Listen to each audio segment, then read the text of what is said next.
റസൂലുള്ളാഹി സ്വല്ലല്ലാഹു അലൈഹി വസല്ലം അവിടുത്തെ സഹാബികളിൽപ്പെട്ട ചെറിയ കുട്ടികൾ അവർക്ക് വരെ അവരുടെ ചെറിയ പ്രായത്തിൽ തൗഹീദ് പറഞ്ഞു കൊടുക്കുകയാണ്. അതുകൊണ്ടാണ് ഉലമാക്കളിൽ ചിലർ പറഞ്ഞു, ഖുർആൻ വായിക്കാൻ പഠിപ്പിക്കുന്നതിന് മുൻപ് കുട്ടികൾക്ക് തൗഹീദ് പറഞ്ഞു കൊടുക്കണം. കാരണം തൗഹീദ് അറിയുക എന്നത് നിർബന്ധമാണ്. അതാണ് ഒരു ഇസ്ലാമിന്റെ വിശ്വാസം, അതാണ് ഇസ്ലാമിക വിശ്വാസം സ്വീകരിക്കുന്ന ഒരാളുടെ ആദ്യത്തെ പടി. ലാ ഇലാഹ ഇല്ലല്ലാഹ് എന്ന കലിമത്തു ഷഹാദ, മുഹമ്മദുൻ റസൂലുള്ളാഹ് എന്ന ഷഹാദത്തിന്റെ രണ്ടാമത്തെ ഭാഗം അത് അംഗീകരിക്കുക എന്നതാണ്. നബി സല്ലല്ലാഹു അലൈഹി വസല്ലം സഹാബിയായ അബ്ദുല്ലാഹ് ഇബ്നു അബ്ബാസ് റളിയല്ലാഹു അൻഹുമ അദ്ദേഹത്തിന്റെ അരികിൽ ഒരിക്കൽ ചെന്നു. അദ്ദേഹത്തിന്റെ തോളിൽ കൈവച്ചുകൊണ്ട് നബി സല്ലല്ലാഹു അലൈഹി വസല്ലം പറഞ്ഞു കൊടുക്കുന്നു, യാ ഗുലാം, പൊന്നുമോനെ, ഇന്നി ഉഅല്ലിമുക കലിമാത്ത്, ഞാൻ നിനക്ക് ചില വാക്കുകൾ പഠിപ്പിച്ചു നൽകാം.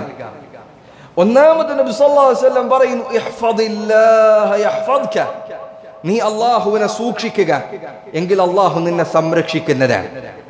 ഇഹ്ഫദില്ലാഹ തജിദുഹു തുജാഹക, നീ അല്ലാഹുവിനെ സൂക്ഷിക്കുക, നിന്റെ എല്ലാ കാര്യത്തിലും അല്ലാഹു നിനക്ക് മതിയാകുന്നവനാണ്. അല്ലാഹു നിനക്ക് എല്ലാ കാര്യങ്ങളും പൂർണ്ണമായി നിറവേറ്റി തരുന്നതാണ്. വഇദാ സഅൽത ഫസ്അലില്ലാഹ്, ഇബ്നു അബ്ബാസ്, നീ ചോദിക്കുകയാണെങ്കിൽ അല്ലാഹുവിനോട് മാത്രം ചോദിക്കുക.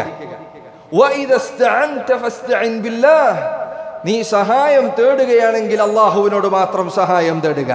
നോക്കൂ, ഒരു ചെറിയ കുട്ടിക്ക് നബി സല്ലല്ലാഹു അലൈഹി വസല്ലം ആദ്യമായി പഠിപ്പിച്ചു കൊടുത്ത കാര്യങ്ങളിൽ ഒന്ന് തൗഹീദാണ്.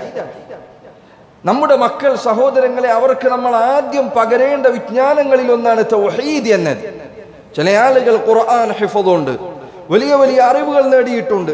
പക്ഷെ എന്താണ് തൗഹീദ് എന്ന് ചോദിച്ചാൽ, എന്താണ് ലാ ഇലാഹ ഇല്ലല്ലാഹ് എന്നതിന്റെ അർത്ഥം എന്ന് ചോദിച്ചാൽ, എന്താണ് ശിർക്ക് എന്ന് ചോദിച്ചാൽ, ഇസ്ലാമിൽ നിന്ന് പുറത്തു പോകുന്ന കാര്യങ്ങൾ എന്തെല്ലാമാണ് എന്ന് ചോദിച്ചാൽ അവൻ അറിയില്ല. ഇങ്ങനെ എന്റെ സഹോദരങ്ങളെ, ഒരിക്കലും നമ്മുടെ ജീവിതത്തിൽ ഈ അവസ്ഥ, ഈ വിവരക്കേട് നമ്മളിൽ ഉണ്ടാകാൻ പാടില്ല.